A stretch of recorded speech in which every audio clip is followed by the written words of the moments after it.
again. Welcome everyone. Good evening, good afternoon, good morning from wherever you're joining. And I'm Pallavi Adi. Shreyas Deshmukh and I are the co-founders of Asian Pathfinders.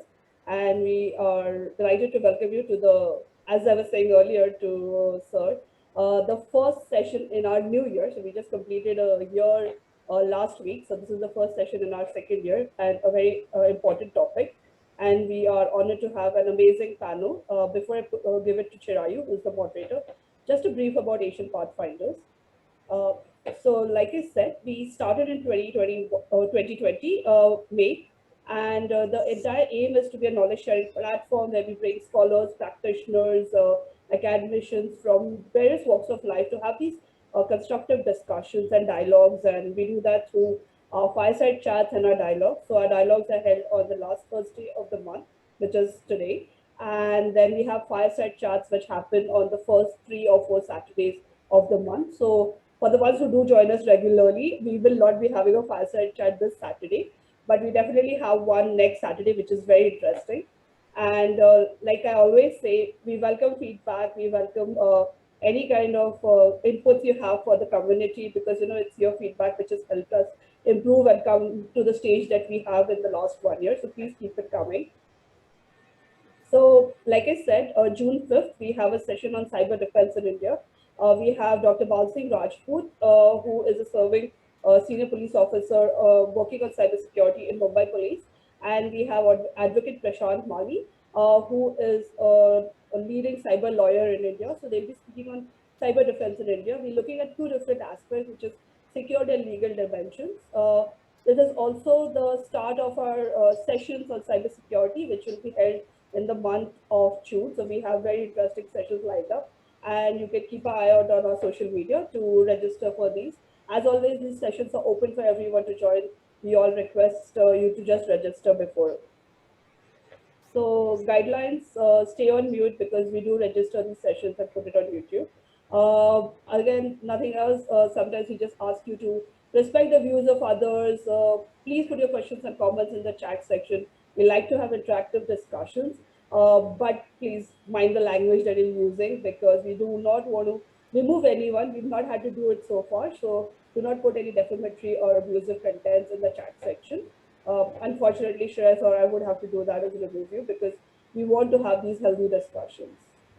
So how to get in touch with us? Obviously, you can look us up on social media, and very easy to find us. But yeah, so before I give it to Chirayu, who will be introducing the speakers and moderating the discussion, a brief about Chirayu. Chirayu is currently the visiting fellow at the Stimson Center in Washington, D.C., and he is also completing his PhD in foreign policy from the National University of Singapore. And just a side note, Chirayu has been one of our past speakers and an amazing one. He's done amazing research on a variety of topics. So do check out his sessions and writings online. It's very easy to find. So over to you, Chirayu. Thank you, Pallavi. And it's amazing to be back with the fireside chats. Earlier, I was one of the speakers, and today I am moderating. But yeah, as I told Shreyas, asked me to moderate this session, that internal security is not my forte, and I'm here by virtue of ignorance and curiosity.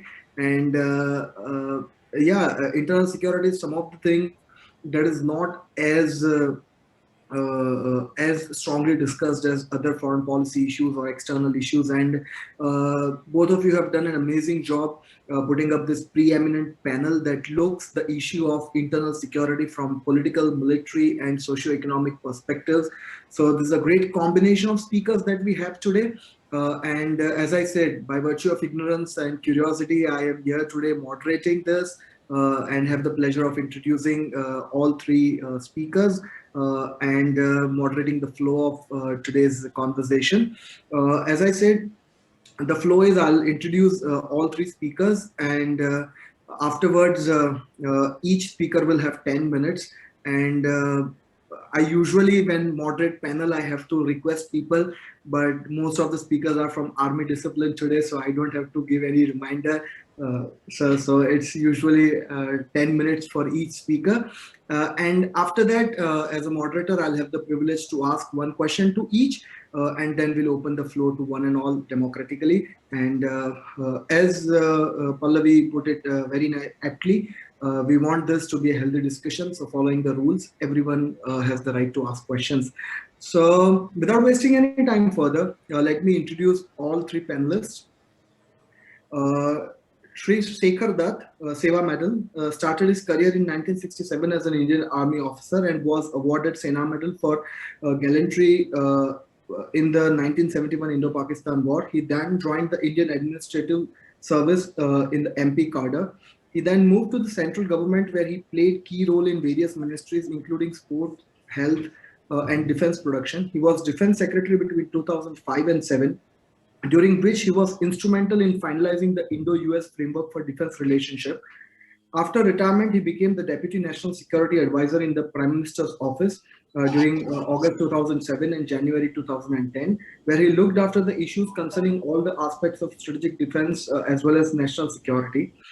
Shri Dutt assumed the office of the Governor of Chhattisgarh in January 2010. Numerous awards have been conferred upon him and he has remained active in public life through his writings and conversations. Welcome, Governor, to the conversation today. Thank you. Yeah. Our second speaker, Brigadier Narendra Kumar, Seva Medal, Veer Seva Medal, is an infantry officer with close to 12 years experience in counter-insurgency and anti-terrorism operations. He has served in Sri Lanka for Operation Pawan, Jammu and Kashmir and Northeast. He has been part of a UN mission in North Africa as well as served the Western Theatre and Brigadier General Staff of an operational area responsible for northern borders. He commanded a Rashtriya Rifles battalion in Jammu and Kashmir and Assam Rifles sector in Northeast.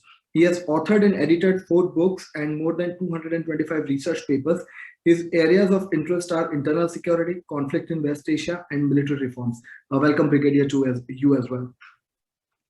And finally, Shri Sarang Gosavi is an engineer and MBA by training who works as the director of K Point Technologies for 15 years now.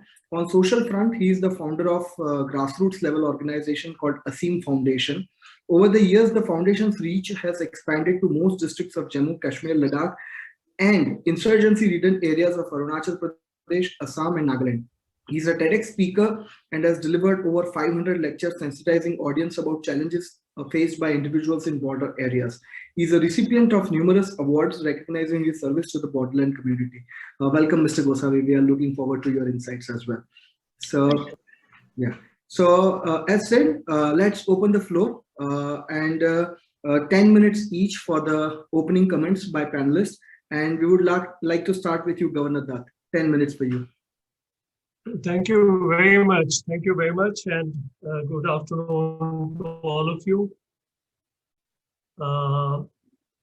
As you mentioned that you are more familiar with external warfare and things like that. Similar, I was right from the beginning. I was and out of choice. I was an officer in the army and fought a war and enjoyed every bit of it. Preparation for the war, training, and taking my men along, doing a whole lot of recce, and then going inside Pakistan on the first tank. Enjoyed. Now, war with enemies or with external forces is an adventure. It's a very, very interesting adventure, and people, it's something which is not available to everybody to experience. But right from the word training into experiencing war is an adventure. On the other hand, the insurgency or the internal security issues are different, quite different at different places. The reasons are different. And one thing which has to be appreciated by everybody, that both the sides, whether it is the police or the ones who are enforcing law and the other, they are all our citizens.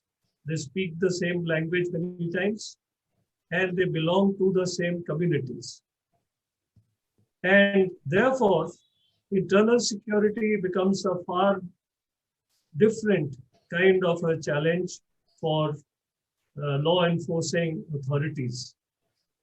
Sometimes, or many times, one move of one section of the administration or the government's action may be not agreed to by people, or though some people, and therefore you have local insurgencies. The Northeast is full of these kind of things. Bodos, then the Nagas, then Mizos, etc. That each have, they are not united in their purpose. They're different. They're different, but their grievances are different, and yet they face the Indian state. So many times, Indian state moves into these insurgent groups and are tackled by them separately. So counter-insurgency or insurgency planning has to have a very great deal of sensitivity because they are our own citizens. And many times, sometimes, say for example, Mizoram started heavily and we lost many people. And then the Mizos came on board and it's a perfect peaceful state. Similarly, the other states.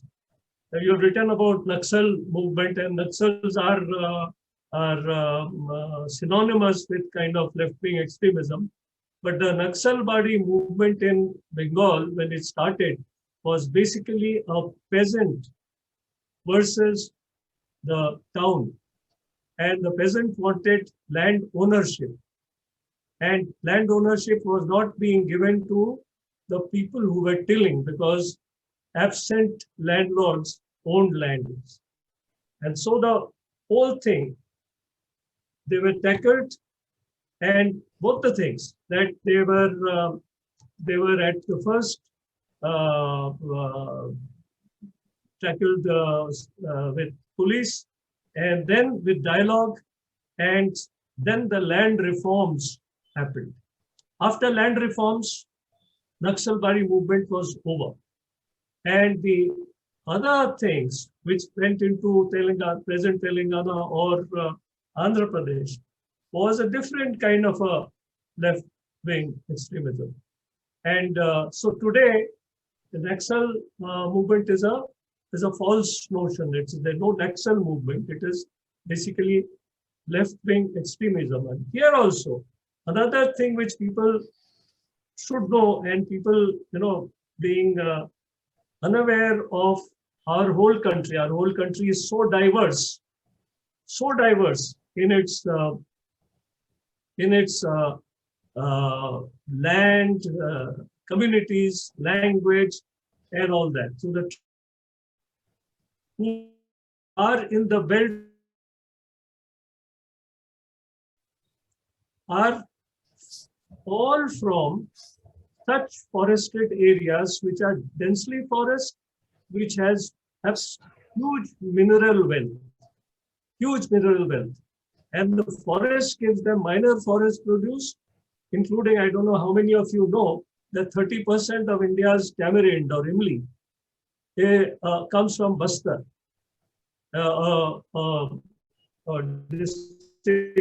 former district, and now there are 5 districts of present Chhattisgarh, earlier MP. And tamarind. Now this tamarind is taken by traders at pittance, something like maybe a rupee for 5 kilos. And it is sold, it is taken to Bombay, and then it goes to UK, and it comes back into 5-star hotels as the tastiest of all sauces, 828 and other sauces. And it has tamarind. And how much of that comes from Bastar? Now the tribals who feel exploited, that they have the land, they have the tree. But unfortunately, another thing has happened, and that is the ownership of the land is not there, it is forest. So you can't own. So you can own, you can take benefit of the forest produce.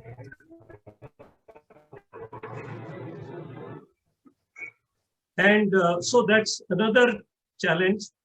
Then all these places, whether it is Jharkhand, Chhattisgarh, the Gadchiroli area of Maharashtra, or Telangana, all are minerally very rich. So this mineral exploitation takes place by various companies. How much of it is legal, how much of it is illegal is again another thing. And these Naxals or the left-wing extremists or the leaders, they earn money by extortion of these traders as well as of the persons who take minerals out. So this is a source of income. None of the leaders of this insurgency are tribals. They are not tribals like Raos and Reddys and Patnaiks and Pandes, but from different states, and they fight on behalf of the tribals. Tribals are in Hindi pyada, the guys who. So it's not the tribals. There's a great deal of extortion, which is a source of money, and because are cheating from giving the government its taxes. So these fellows know, and they say, if you are cheating so much in not giving taxes, give some money, and that is the protection money. So every place there is a different reason why the local people take on to express their dissatisfaction in a manner that we call it extremism, or we call it insurgency. Kashmir is, and I'm sure Brigadier Narendra Kumar would tell, and how Kashmir is, and again, with proper handling, these kind of insurgencies can be reduced or even. So Kashmir now, you don't find too much of noise coming out of Kashmir. But we should never consider ourselves that everything is hunky-dory. Even this present situation that people don't have work and they're all going back. Now imagine the thin line between what is crime and what is insurgency is a very thin line. So if I'm walking outside in the park and I'm alone and I have a mobile phone, I can be accosted by a chap who hasn't eaten food or who hasn't had his family given something, and he says, give me the iPhone, and he can sell it for something, and give me the cash. So the cash would be the cause. And if you have this thing, and they call many times that urban nationalism or something, there's a very thin line between the causes of this. So we have to also be sure that our poor don't get pushed into such situations that they have to break the law. And Indians are very tolerant. I have been in Indonesia, where Suharto, General Suharto, was a military dictator, very powerful dictator, and he was thrown out by young boys and girls of colleges, and they went into the parliament of Indonesia and ransacked it, and ultimately Suharto had to resign. Similarly, the present South Korea had graduate unemployment, and all the unemployment youth ransacked the offices of the government, and then the Americans were forced to of South Korea to buy another national policy change from the uh, uh, the to foreign trade.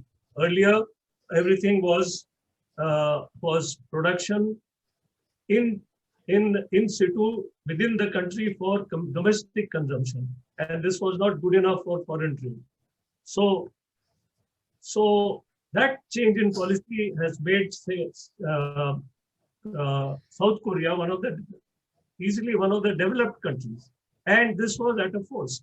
Now, many years earlier, we've had French Revolution in which the royalty was shoved aside by merchant capitalism, which was again set aside to form democracy. So these kind of changes happen. We have to ensure that people everywhere have their rights and they have their grievances, and we have to understand India is a very large country, very large number of communities, very large number of dialects. So we have to understand their point of view, and the best organization where I have found this kind of work is the right from the beginning. The training is done for the officers, whichever regiment they go, they have to speak the language of their regiment. And I'm sure Brigadier Narendra Kumar would know to talk with any of your Tamil participants. And that is. So if I am in the Dogra regiment, I have to behave like a Dogra. My troops were Rajput. My entire thing was all about Rajput valor. And similarly, General Manekshaw was from Gurkhas, Field Marshal Manekshaw, and he spoke damn good Gurkhali. And in fact, he gave me the Sena Medal, and he spoke to me in Gurkhali. And he was a hero of the time, or even now. So all this is very important. In IAS also, when we join, we cannot get confirmed if we don't pass the language examination of that state in which we belong. But what I'm saying is, even there are large dialects, number of dialects, and large number of people, say in Bangladesh, Gonds, Halbis, Baigas, all are different tribals, and these tribals are separate entity. So we can Finland, the number of different nationalities, and that is how it is India. Arunachal Pradesh itself has got more than a few hundred tribes. So we have to be concerned. We have to work for everybody. I don't know how many minutes I have spoken. If there are any, it's just there. It's about the time. About the time. So anyway, so these were my preliminary thoughts, and I'm sure that when we do, I have always been a proponent that we should not generalize. We should see each aspect separately and see their aspects in total. What happens if this is happened to this? And therefore understand the whole thing. We should not generalize. So this or that is not the answer. This and that is the answer. And secondly, I am absolutely of the view that we have to actually see that the difference between the rich and the poor in India reduces. I don't think that we will be able to completely, the first decile, that is the first 10%, actually might be having 40 or 50% of India's GDP or more. And the last 10% might be having 0.1%. There is a thing called Gini coefficient. If you see in economics, Gini coefficient, India is one of the countries with large differences from there. Orange curve is not a straight line in India. So again, the same thing. Every income decile should have same amount of production or earning as they are. So 0 to 10 should earn 10% of GDP. 90 to 100 should earn again 10% of the GDP. Now, this is the kind of a thing. So, I'm thankful to everybody and for listening. Thank you very much. Jai Hind.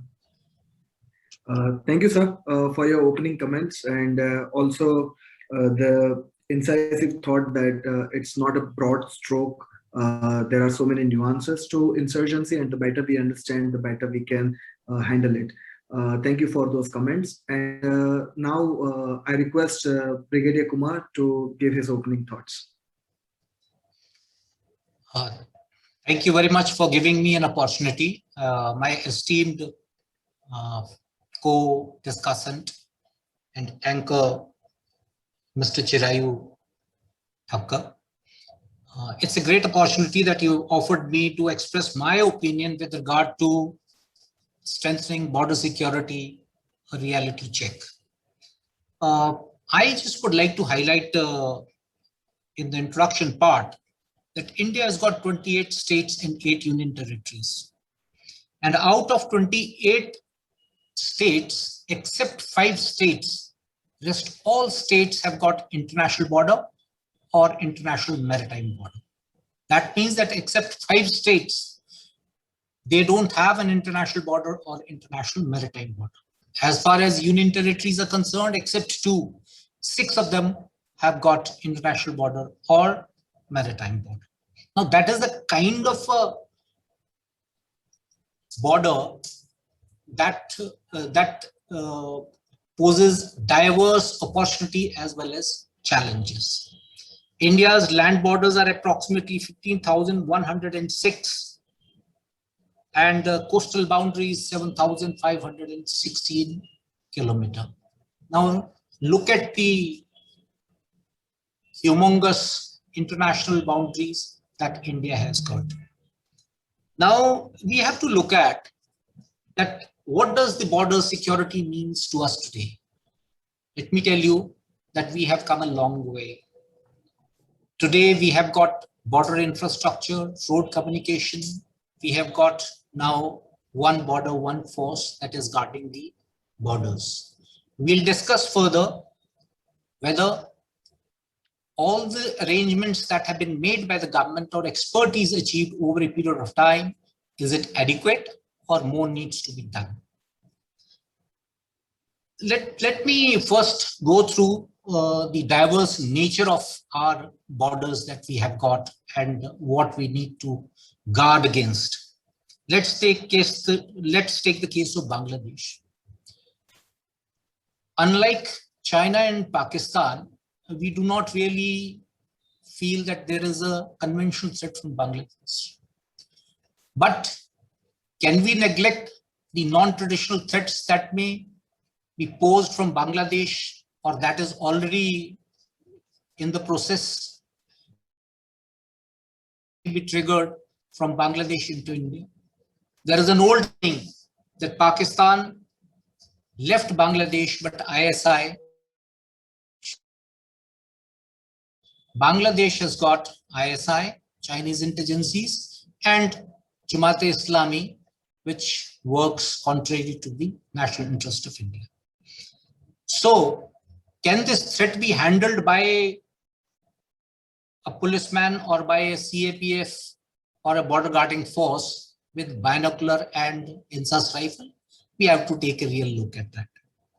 Let's look at Myanmar, 1643 kilometers of international border that we have got with Myanmar. But then from Myanmar, conventional threat may not be there. But then there are safe havens that gives credence and that also act as a platform or a pivot for non-state actors, insurgent groups, drug and weapon traffickers to ensure that the instability in the Northeast remains and durable disorder continues to remain in the Northeast. But at the same time, we have to also look at that should we create an iron curtain or do we consider that the people or the border people of Myanmar are an asset that we need to exploit for our national interest? Now let's take a case of Nepal. Nepal, of course, have been an ally for a long, long time. People of Nepal have contributed as far as development of India is concerned, both in the field of security and in the field of development of infrastructure. There is a porous border that exists between India and Nepal. But at the same time today, with Chinese forays, Chinese presence in Nepal, China study centers almost all along the Kali River and even in the eastern part of Nepal. What are those? Are they there to really look after the genuine interest of Nepalese, or it is to pursue unrestricted war through porous border into India? So is the SSB adequately armed to handle unrestricted war or gray zone conflict through these porous borders? We have to take a real look at that. Coming back to Pakistan and China, we have got unsettled borders with both these countries. Pakistan, we are aware that as far as the border along with the Jammu and Kashmir, cross-border terrorism or proxy war, whatever name you may say, continues to remain there. And in the area where you have a settled border with Pakistan, the threat of drug trafficking, arms trafficking, it continues to remain. And therefore, we have to look at that what is the kind of a security system that we need to strengthen our border areas with Pakistan. Coming back to the northern borders, that is China. We may not have fired a shot except Galwan incident where we lost 20 soldiers and the equal number of Chinese soldiers also lost their lives. But fact of the matter is that we cannot sit pretty and say that our border, there is a tranquility as far as the northern borders are concerned. Ladies and gentlemen, unrestricted war without weapons is continuing. And therefore, if you have porous borders, if you have fractured frontiers, we are in deep trouble. And therefore, we have to look at differently as far as dealing with border security is concerned. Now, there are two issues as far as border security is concerned. One is the territory, and second is the asset, if you may consider it, that is the people living on both sides of international border. And therefore, what should be the concept of border security? Concept of border security should be that where you close the border for anti-national, non-state actors, state-sponsored non-state actors, international criminal syndicates, but at the same time, because of the commerce interest, because of the people-to-people contact, because of the ethnically same population living on both sides of international border, you have to give them access. And therefore, when you look at border security in India's context, then you have to look at each country differently. We have to review our security setup as far as our border security is concerned. One of the holistic study about the border security was carried out by the group of ministers post Kargil war and subsequently the task force that was headed by Dr. Madhav Godbole. But the fact of the matter is that are we satisfied with what was written or what recommendations were made 20 years? Ladies and gentlemen, this is a continuous war. You have to update every day. You have to be proactive and you cannot guard your borders reactive. And therefore, today, through our borders, what are the threats? The threat was that is borders as well as with Pakistan. But at the same time, there is non-conventional, non-traditional threat or a gray zone elements that you. We cannot consider that the border with Myanmar, Bangladesh, Nepal are safe and there is no threat. There is a threat and we have to fight this war. And we have to look at our border security with a different prism. Now the issue is that what are those chinks armor as far as the border security is concerned? Somewhere it is dual control. As far as the northern border is concerned, it is dual control, unsettled border, yet dual control, both by MHA as well as MOD. Then you have got borders with Nepal and Bangladesh, where of course there is one force, one border, that principle applies, but fact of the matter is that there is a lack of coordination between the state as well as the central agencies, those who are working. In fact, Dr. Madhav Godbole had said that your border security will be as good as the policing which is being done in the hinterland. That means that if your policing in the hinterland is weak, poor, then it will have direct impact as far as your border security is concerned. I will not take much time, but let me put across a few my own recommendations that we should be looking at as far as border security is concerned. The first and foremost is there is a requirement of understanding the new generation wars, because the threat will emanate from these new generation wars, where more than weapons, it is the perception,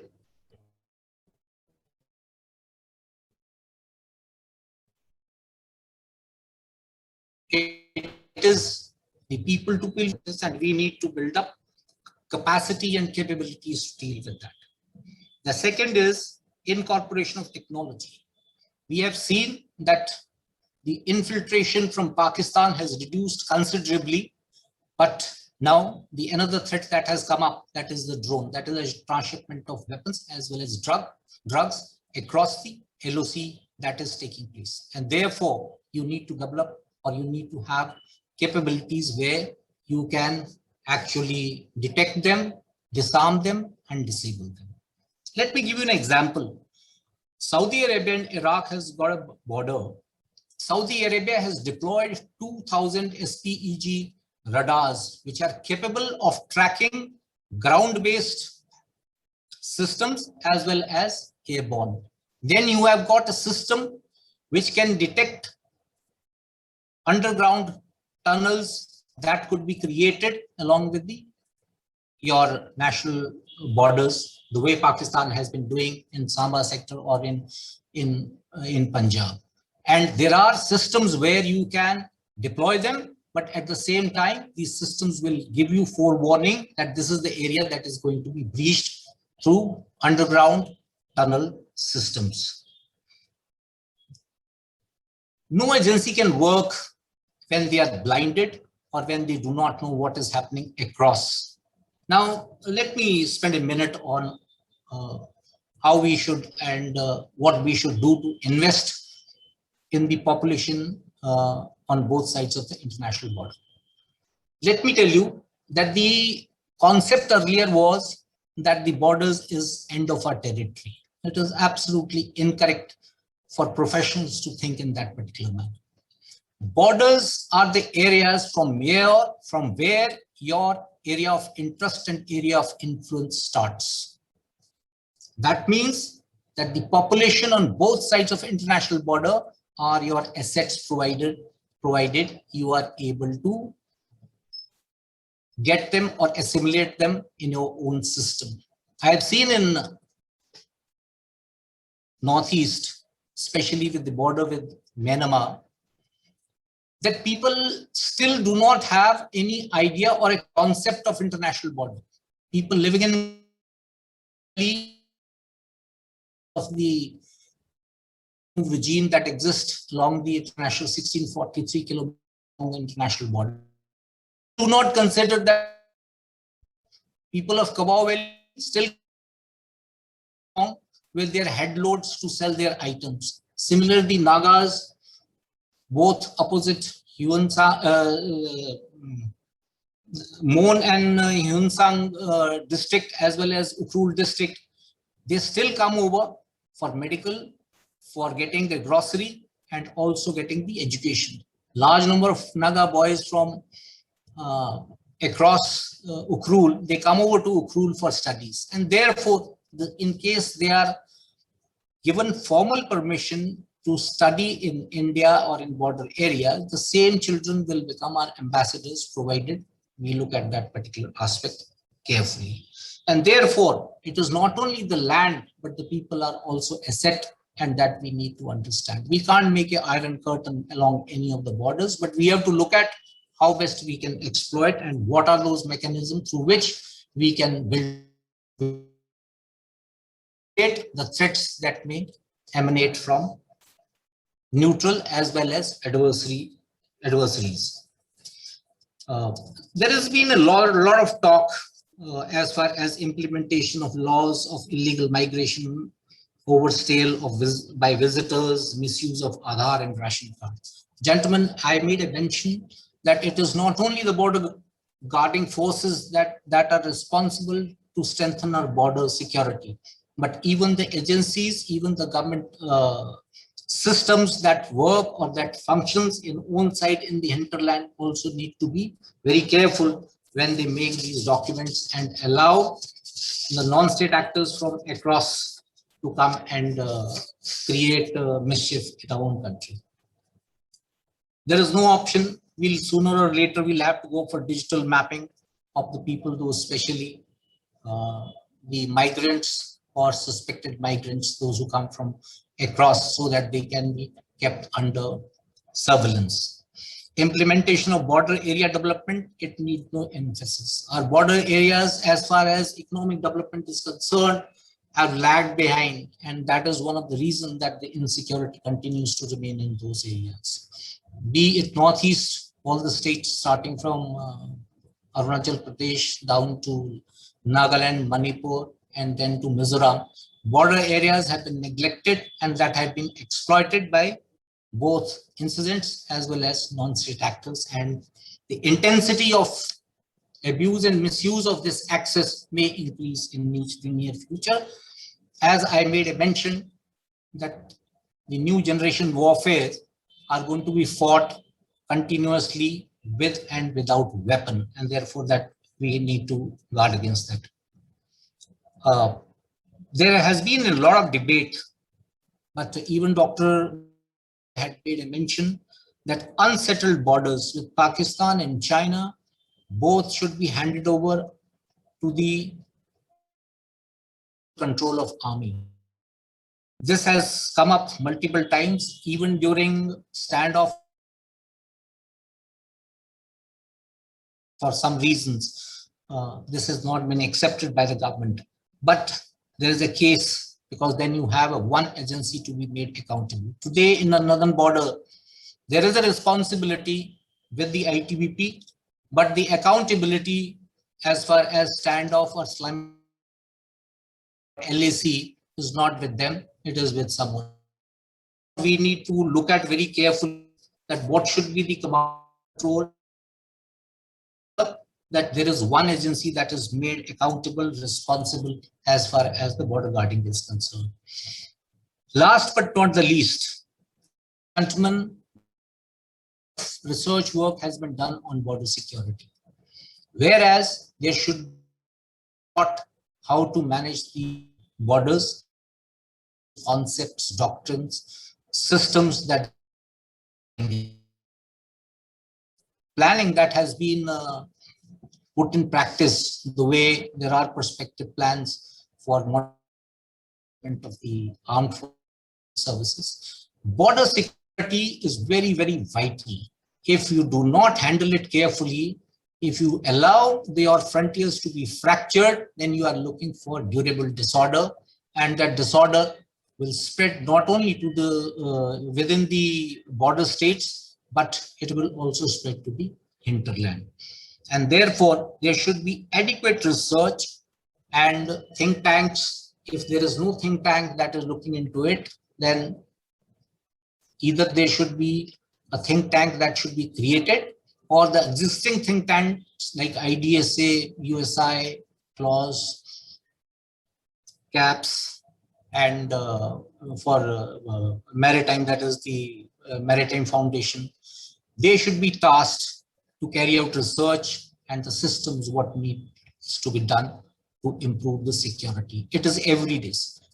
Border security is everyday war. You will not get notice, but yet you have to be prepared to fight it on every day. You have to be proactive and you can't be reactive as far as your border security is concerned. With this, I end my brief overview, and rest we will discuss during the question answer session. Thank you, Mr. Chirayu, for giving me this opportunity. Thank you, Brigadier Kumar, and thanks for the wonderful insights. And while more and more researchers who are listening to this conversation, they would be inspired on border research after listening to you. I should at least thank Pallavi and Shreyas once again for putting up this conversation. So we are looking forward to more insights during Q&A, but I would like to now give the floor to Mr. Gosavi, and looking forward to your insights from Jammu and Kashmir. Thank you, and good evening. It's an honor to share the stage with such an eminent personalities, and their experience and knowledge in this field has actually enlightened me just like you all. And I'm feeling an odd man out because I don't have experience as much as they both have. Probably they both have experience as of my age. So I would be speaking from as a volunteer who's trying to work in border regions with limited views regarding the topic, and basically based on the experiments on ground which I've been working in for last 17 years. The topic which we are discussing has strong viewpoint syndrome, and everyone has some or the other say on the issues of national interests, and hence they have very strong opinion about the topic, usually bound not to change. So let me be clear that the statements made by me and are only because of my understanding and based on my understanding and my observations about the land, and essentially based on my experiences. Jammu and Kashmir is the land applauded for its insight of historiography, and that allows you to go deeper and deeper to study the part. Okay, sorry. But today we are not going to talk really about the age-old history. I believe that it is important, but only if we can relate it to the present. And while the other speakers were speaking, I could see question by Mr. Abhiram. So I would probably stick to it, and hence I'm not going to talk more about the age-old history, because for the natives and narratives, start from any time, and it can be 2004, 2002, 96, 89, 87, 84, 75, 63, or 47, or beyond that. And all those who have worked in Jammu and Kashmir do understand the importance of these years. So this way, the history and hence the consciousness of talking about or referring to today becomes very subjective and contemporary. And one more as an year which has bring an upside down changes is 2019, and being precise, August 5 to. So to make an appropriate use of available time today, I'll be focusing on change introduced in 2019 and the aftermath. And instead of going with general assumptions and statements, we should use certain parameters to analyze those changes. Which was introduced in terms of abrogating Article 370 and bifurcating the state into two union territories was a parliamentary process. But this process and the subsequent vision for the change and development can be divided into two main categories. First being the subsistence, and second, the need of fulfilling the emotions attached to it. And the matter of fact is, the land which is going through an unprecedented change would have been focusing on the second sphere more. And as Maslow's hierarchy of need gives us a clear picture of where to focus should be. If we really are focusing on creating belongingness among the minds of people, the first and the foremost is the psychological needs must be fulfilled, and then the safety and security needs. So today about evaluating the last 1.5 year, and then probably the steps going forward, we can categorize or we can try and analyze or see the situation from 5 different parameters, which I thought would be beneficial, and that would be one, not giving the trigger to violent activities. Second, revival or reinstating of democratic values. Third, probably would be the sustainable and economical development in the region. Fourth can be the visible change in lives of individuals. And lastly, what is the impact of media? And if we consider all these 5 factors today as a case study for Jammu and Kashmir, we always can elaborate or take it to any part and then start evaluating and start finding the answers. So let's start with the first one. No trigger to violent activities. And I think we have been pretty successful in achieving this. So this has been done with the joint initiatives by both the armed forces and the police force, by keeping an eye and on the possible triggers. Even if we feel incidences of stone pelting increase, the victorious applauds or both, at least at this point of time. 2019 recorded fatalities after year 1986. So other parameters of violence also indicate sustained improvements. According to official statistics, there were around 244 terrorist incidents in J&K in 2020. And they are down from 2019, it was 594. And I can go on numbers, but we will not go there. Interestingly, the killing of terrorists or militants killed, if you see those numbers, those have also gone up. Like 2019, it was 163. 2020, it is 232. Or by security forces are increasingly local. So the problem which resides with the local youth joining these violent pathways across to sacrifice their lives for something they believe remains unresolved.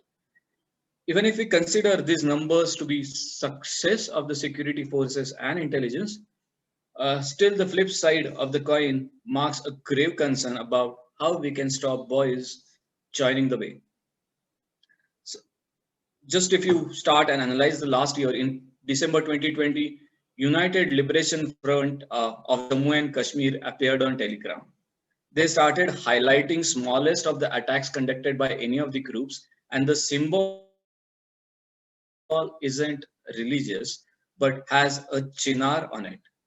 So the footprint in social media by such tech-savvy insurgents is it's a very important factor to notice, and also not to miss that they are using the smallest social platforms like Nanbox. I don't know how many of you have used Nanbox, but they are using Nanbox for passing their messages. Since 2017, strong actions have been taken against OGWs of various terrorist formations. The police detained around 625 odd OGWs in J&K. And most of the OGWs arrested were booked under stringent sections of law. So, but you remember that OGWs are the local people, and the actions taken against them are perceived in a different way. Addition to all these things, there was a fake encounter registered in Shopian in last year, June. And it was a possibility triggered, the violence getting triggered. Luckily, it did not. Great achievement to our security forces for a transparent way of putting things forward in front of everyone and then taking right decisions at right time. Also, for me, the increasing drug use is a bracket multiplier to the entire situation, because when an enraged youth are lured into the addiction, whether either they will be left incapable of doing anything productive and always capable and all are always capable of doing anything for the sake of keeping things, keeping their addictions. So one more thing probably which I can highlight is killing of Panch and Sarpanch, who were leading the way for an empowered democracy, which is our second point also. Mr. Pandita was killed in Anantnag.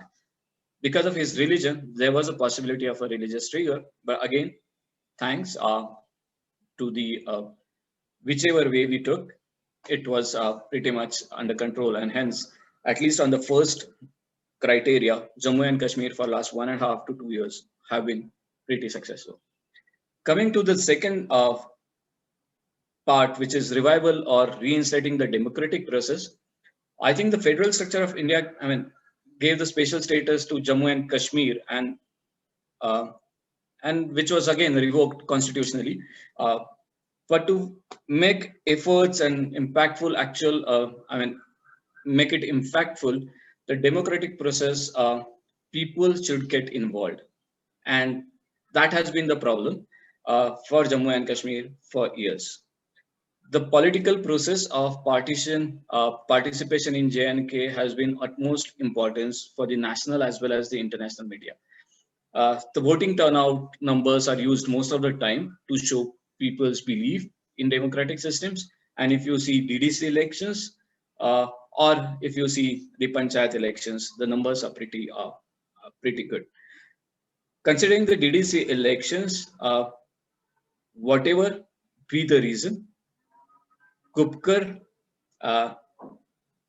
team, the entire regional political parties, they came together and formed that Gupkar thing. But for whatever reasons, they participated, and that shows that we have moved one step ahead when we are talking about the revival or reinstating of the democratic process. There is a problem of dynastic succession in the current regional politics, and people are dismayed by all available options. There's a classic example of the mayor of Srinagar who opposed this practice in politics and got elected also by people's support. We couldn't really support him, we couldn't back him, and hence he again had to join the Gupkar alliance. So something we should learn for sure is understanding the regional politics, understanding the regional demographical, geographical changes, and then giving answers. I think we lacked there. In current situation of Mehbooba Mufti's government was dismissed, then governor's rule was imposed, people felt that there's a political vacuum. They feel it today. And if you have an hopeless, if you have a situation where you don't have an hope in front of you, it is more critical and more dangerous. And currently, if we do not concentrate on this particular factor, I think we are not going to solve issue, rather what we thought of, and we are going to increase it furthermore. The polarization of regions of Jammu and Kashmir create political divide, usually based on the communal understanding, which is not true. So to probably sum up, there's one more good thing which you all should look for as researchers was Back to Village. Support to Back to Village 1, Back to Village 2, and Back to Village 3 shows us the mindset of Jammu and Kashmir. Back to Village 1 got great support because everybody thought that locals are getting the support or locals are getting the power, and it's going to be a transparency. Back to Village 2 was focused more on giving some kind of sports material and so on, and then the support started dying in, and Back to Village 3 didn't get any support. So if you talk to Panch and Sarpanch in Jammu and Kashmir, they are fed up because of the support which they are not getting by the administration or the recognition which they are looking for, while they have taken at most risk. So while we have achieved something by DDC election, by Panch elections, we need we have long way to go in this particular one. Chirayu, please stop me whenever I'm over time, because I think it's a big topic and I keep talking about this. So it's about time. We'll have a lot. We have a lot of questions for you already. Oh, okay, cool. So the others were sustainable economic development. Probably I'll just sum up in 2 minutes. On sustainable economic development, what I feel was we lost much an opportunity which we had. The reason may be the pandemic, but whatever is the reason, we have lost it. Industry saw a fall of 50%. There was a lot of things which we could have done, which we couldn't. The unemployment rate has gone up to 17.9% odd. So there's a lot which we have to do. There are a lot of announcements which were made. We should ensure that we restrain from announcing, but we actually should focus more on giving that blueprint or giving the entire picture to the participants. I'm not sure how many of you are aware, but the class 4 employment or opportunities actually created a lot of issues, and that was then also made amendments. We had forced amendments to domicile law. So there's a lot which is there, which is happening. Lives of common people, I would say it depends on two factors: education and infrastructure. Infrastructure, there's a great work done at irrigation. I was in and the road. I was in Samtan last month, and the area which is pretty narrow, and you usually cannot really go there walking, was also the road was tarred, and it was they have really worked hard on the ground with respect to these two factors. But again, these two factors depends on the administration, the local administration and the local area administration which works on it. So the impact is not visible when it comes to the entire Jammu and Kashmir. It's just a start. It's 1.5 years of the change. So there's a lot of time in hand, but we will have to work on those. I'm so sorry, I'm just running out of time. So again, I'll come to media outreach, and use of national and local media in sync with desirable objectives is very important. Also, I think there's one factor which all of us should know is we are highlighting or we are showcasing the change which was done in 5th August 2019 as if now Jammu and Kashmir has become an integral part of India. This is a false narrative because Jammu and Kashmir was an integral part of India since 1947, and there is no going back there. So while we just want to make breaking news, we should ensure that we should not really get into it. And secondly, Jammu and Kashmir, when we talk about Jammu and Kashmir, when we talk about Jammu also means Poonch, Jammu also means Bhadarwah, Jammu also means Doda. And when we talk about Kashmir, it's not only Srinagar or downtown, but it also means Uri, it also means Tangdhar, it also means Keran. So when you are talking about, or when you are presenting Jammu and Kashmir as a state, you should always talk about all these parts. Lastly, I'll also talk a bit about domicile law and what happened. So there was a question by Mr. Abhiram, so I'll probably answer it by using. Can we like just because I think you are already responding to questions. So can I take sum up questions all together and come to all three audience, because we are running a little short on time. Sure, I'll stop. Yeah, thank you. So that I can sum up all questions and we don't miss the people who have first posed them. We just want to give chance to everyone. Perfect. Yeah, okay. Thank you for your opening remarks and a great deal of job by including some of the questions. That relieves a lot of my work as well of selecting the questions. Now we are opening the floor for question and answers, and I already have around 10 questions. I'm trying to squeeze them as much as and put them into thematic questions, but I would still request the speakers to respond them as crisply and as concisely as possible, because a lot of people have been waiting to hear your views on many issues. So let's keep this short so we can include as many number of people as possible. So the first question to you, Governor, that you said that a lot of it is not ideological, it can be material. And the question that I too have in mind is, and some others have in mind is, despite the rehabilitation efforts, despite the efforts to improve the situation, why we are not able to bring people on board? What are the reasons behind this, particularly the economically bereft or economically deprived classes, and why we are not able to show them that X community sat across the table with us, they got the benefits, now they are the part of the mainstream. Instead of resorting to violence, sit across the table with us and you would also benefit. why we are not able to convince the people, those who are still having arms in hands? So the number of tribal areas is much larger. The area of left-wing extremism is, although it covers, but it is in pockets. Now, if you take India, on the western coast or western side of India, there are two districts called Dhar and Jhabua, also adjoining Udaipur, and similarly in the Gujarat tribal belt. There are no minerals, there are no forest produce. It's not a dense forest. So the tribals over there don't face any left wing. Because why? Because the left wing fellows are in areas where you have minerals, very large amount of minerals, and very good trees from where you have all kinds of, minor forest produce. If you see their total value, it's in billions of dollars, billions. And so the tribals don't get a share.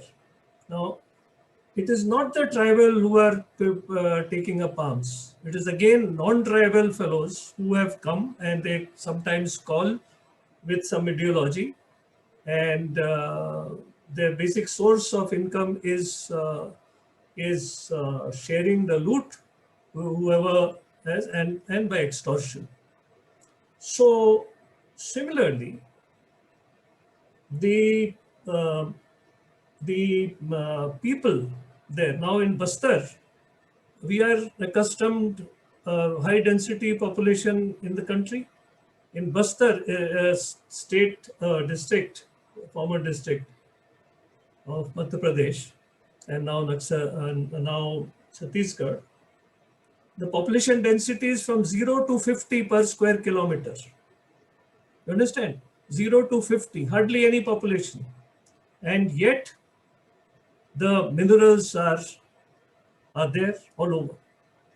So we have to have partnership with these people. We have to train them so that they can do the mining. Not only mining, they can do engineering, and at different.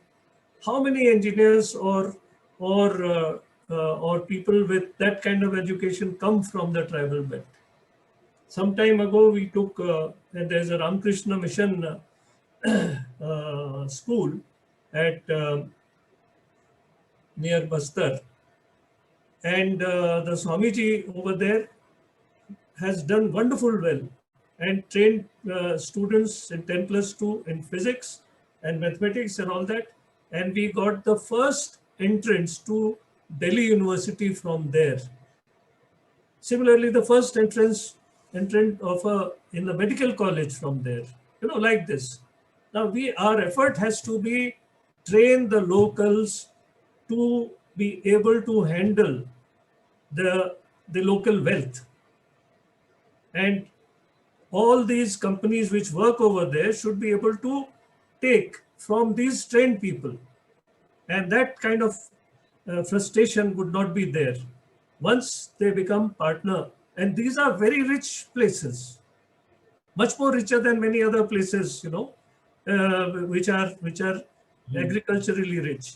And yet the tribal, now, because the tribal is able to live frugally within the tribal area, he does not come out of the tribal land like Bihar or Uttar Pradesh, which are non-tribal, and all those people go to Bombay and Gujarat and other places to work.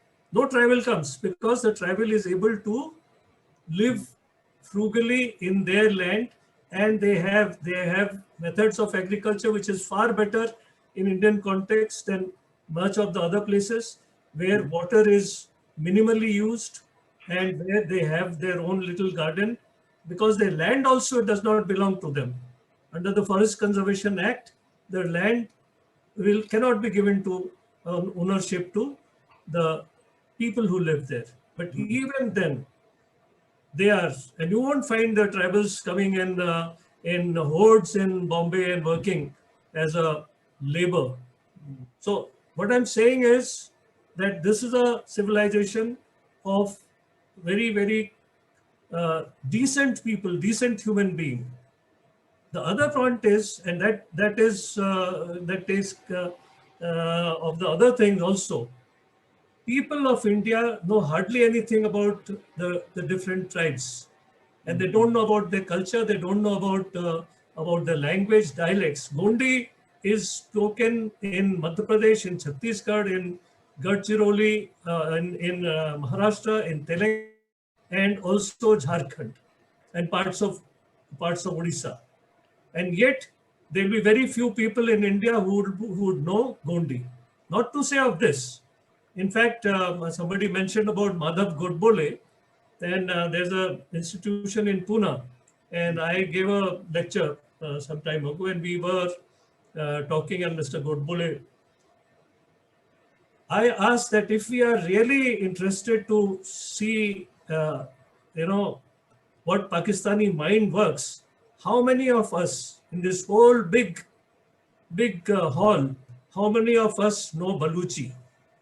Please raise your hand, and not a single hand came. I'm sure this 50, whatever, 45 people, I'm sure nobody knows Baluchi. Nobody knows the Uyghurs language of China. Nobody knows about that culture and this thing. So how can we fight? We have to, as a country, we have to know about our adversary. We have to be interested. So both the things, we have to know about our people for development. We have to know about our adversary for fighting with him and know how his mind works. So both these things. And unless and until we know, and there are how many dialects in Northeast?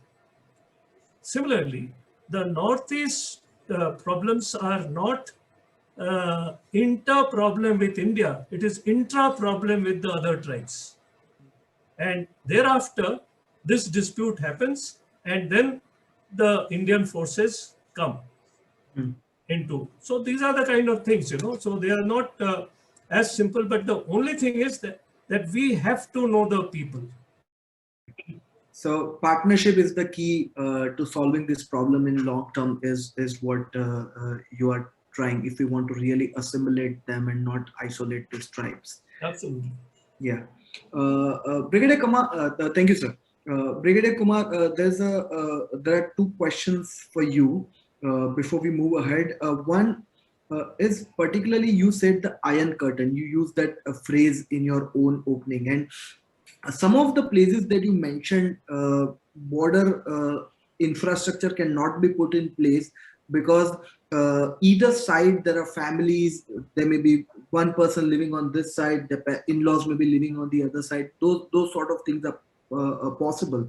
But I was going through one of the questions in the parliament regarding my own research. And on this side, I belong to the state of Gujarat, and even on the Kutch side, the fencing is not in place. So why have we not focused on border infrastructure, particularly like on the Kutch side? Now the fencing is incomplete there. Now there are no families and exchanges happening on that particular border. Still the adequate border infrastructure is not in place. So what are the constraints that we face, and how can we say? You already mentioned command and control, but I'm talking about a physical infrastructure. That is one aspect. And there is one more question about capacity building in the chat, where people are asking that how advanced is our border inspection forces with detection of CBRN materials that could have some very adverse impact on internal security of India on a much larger scale. So if you would please enlighten us on both these points, on the Iron Curtain or the border infrastructure, and capacity building in terms of CBRN and other harmful detection of other harmful materials.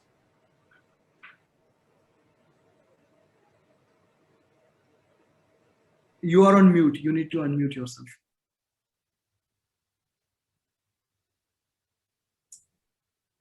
Yeah, can you hear me now? Yes, sir, absolutely. Yeah. So I made a mention that you cannot have an Iron Curtain along your borders and But the fact of the matter is that the borders are used for, I made a mention also that borders are used, of course, to prevent non-state actors, anti-national elements, criminal syndicates, and even the state-sponsored non-state actors and the conventional forces also to trespass into your territory. But at the same time, the same borders are also used for commerce, for people-to-people contact, and also for projection of your soft power. When I talked about the Northeast, that is our border with Myanmar, there is a provision that is called free move regime provision that exists along both sides of the international border. That means earlier it was 42 kilometers. Now it has been reduced to 16 kilometers. But it is very difficult to really implement 16 kilometer limitations as far as the movement of people from Myanmar into India is concerned, or India into Myanmar is concerned. So therefore, when you have this free move legal provision existing, it is very difficult to actually fence the border. And even if you fence the border, you have to allow the people that free move regime into your side and people from your side to go across. And that is basically people to people contact, as well as the barter trade only on head loads. That is the provision. Of course, it is violated by the locals and the smugglers. So that is one aspect of the border, security, and why we cannot, or why we are not putting this, because we do not want to divide these families and give them a sense of insecurity on both sides. Now, as far as you took the name of Kutch, now Kutch has got a very typical geographical phenomenon that during the high tide, the water level goes to 2 to 3 meters in the run of Kutch.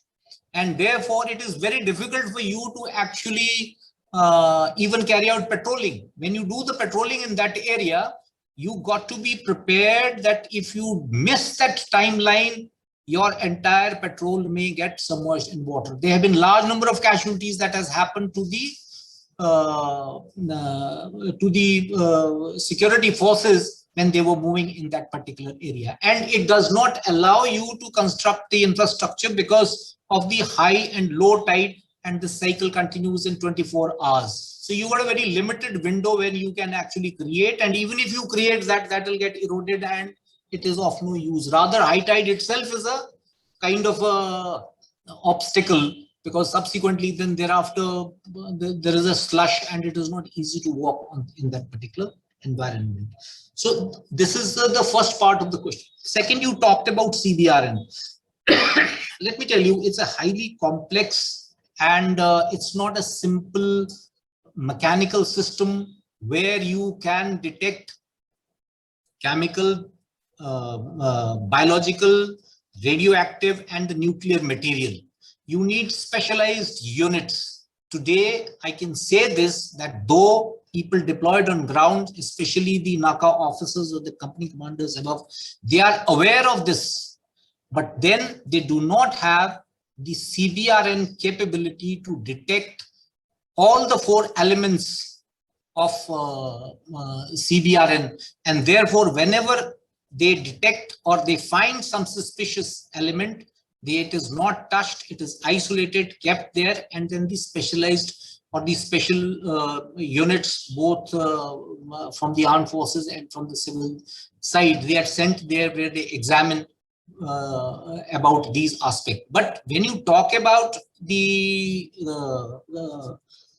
foot soldier on ground, there is no such capability that you have, including in the army also. In a core zone, there may be only one, or a command may have only one CBRN specialized unit, or maybe 2 CBRN unit, and the core may have a company of CBRN teams which are used as and when there is a threat. In fact, recently when 7.1 kg of active material was caught in Maharashtra, it was the experts who went down and they said that this is a radioactive material, and the worth of that was close to 21 crore rupees. So therefore, I would, it is not possible even to create these CBRN companies, at the ground level. But yes, in a IG or in a force headquarter where there are kind of like a Punjab sector is there, even you have one or even if you have a one company that is good enough to detect it, and sooner or later probably we'll have to go in for this, because this will become a nuisance in the years to come, even including to identify what kind of a drug it is or narcotics it is. You need some experts actually to identify these things. Thank you. Yeah, so just one follow-up quickly. So in my research on nuclear security, I have learned that there are around 70 cities in India currently where there are some electronic systems that can actually pick up on radioactivity if something happens in the main parts of the city. Do you think that in sensitive areas, such kind of systems, I mean transponders or whatever kind of signal picking devices are there, is necessary as a part of border, or we are largely not in that threat zone currently? I think it will be unwise to say that we are not under threat. We are definitely under threat, and it is a question of time when the non-state actors or the jihadi elements, that is, those who originate from Pakistan, Lashkar-e-Taiba, Al-Bada, or any other organization, or Jaish-e-Mohammed. I mean, it's a matter of time when they get hold of this either chemical or dirty radioactive material, where they may misuse it and use against the communication centers. Communication center, when I talk about, is the population center, and therefore there is a requirement. That is why I made a mention that at least, like for example, a Punjab sector, Jammu and Kashmir sector, definitely there is a requirement of these teams to be located there, that is capable of identifying not only the dirty radioactive material, but chemical, biological. Biological, of course, is completely different, would require scientists to handle it. But the fact of the matter is that the chemical, nuclear, and radioactive material, we need to put these capabilities in place, because it's a question of time when we will face it. Thank you, sir. And finally, to Mr. Gosavi, you have already answered most of the questions in the chat box, apart from one that was pending. But there is one particular inquiry that I have is that you said that when we speak about Jammu and Kashmir, it's not merely Srinagar or it's not merely Jammu proper. So before 2019, there were two narratives, and one narrative was that entire Jammu and Kashmir is predominantly unhappy with the way India is treating that, and a counter narrative was that not everyone is disgruntled. There are a lot of internal political dynamics, as you rightly pointed out, giving the example of Gupkar Alliance. But the geography of militancy, and this is my central question, the geography of militancy is limited to 3.5 districts. That is what we used to hear when we used to attend such kind of webinars pre-August 5, 2019. So post August 5, 2019, is there a change in geography of militancy? I mean, a lot of the period has been under lockdown, under concertina wires, and a lot of free movement has not happened yet. So it would be a premature in terms of absolute judgment. But so far as what has happened until now, has the stretch of geography in terms of militancy changed? That is one aspect. Another aspect is a lot of people, those who have gone on ground, they let us know that the religious dynamics that is usually portrayed outside of Jammu and Kashmir is not the same on ground, and a lot of sectarian divides are there, and those sectarian divides have their own orientation towards the state of the Union of India, as well as their own orientation towards military. So I would be thankful if you can just give quick comments on both of this issue, the sectarian orientations towards India and the military and their antipathies or sympathies, as well as the geography of militancy post 2019. So the Resistance Front, the organization was formed and framed in Sopur.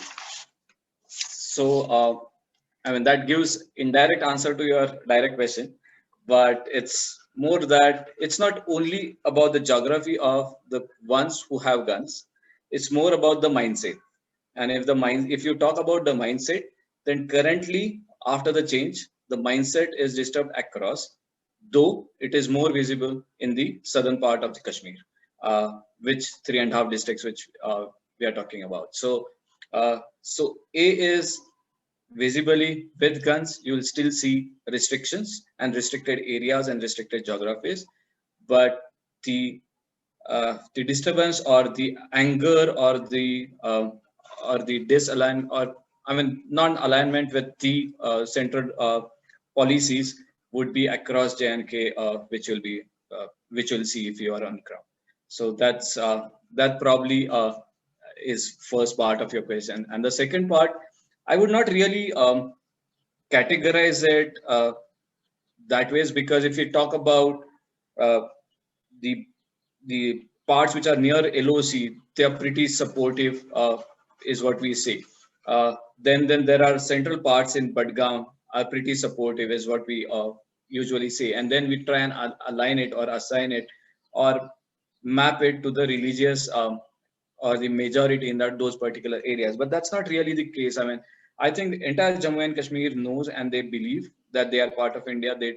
Everyone has equally trust in it. There are a lot of efforts which we have to put in to get that trust back to them, and I think Army is doing great by, I don't know, but there was a great program arranged by the Army currently in Pulwama after post 2019 Pehel, and it got great support from the locals. So there have been a lot of such initiatives, and if that's how we look at it, the problem would be much more easier to solve. If we try and break them into the segments, it's going to increase. So frankly, I'm not going to going towards the answer, but keeping it at large, saying that it's Kashmir and the youth with whom we have to build that trust. Thank you. And I think there is a lot of curiosity about all these topics, and people are still posing questions to me personally, but it's unfortunately the time is up, and I wish we could continue this conversation, but all of our panelists, they have other commitments, and but still, if you still have any particular query regarding your research, I think you can always reach out to the fireside chat organizers. Thank you again. I have said this twice, and I couldn't thank enough for Pallavi and Shreyas putting together this panelist. Thank you all for attending. Thank you, the panelists. And over to you, Pallavi. Thank you, Chirayu. And you said thanks for us also. So thank you so much for moderating the session, as well as our panelists for such a vast experience clubbed into 1.5 hours. Like Chirayu said, we cannot always take all the questions, but thank you so much for doing this. And we look forward to hosting everyone in the future sessions also. So have a good day, everyone. Take care. Thank you. Thank you very much. Thank you. Thanks a lot. Thank you very much. Thank you.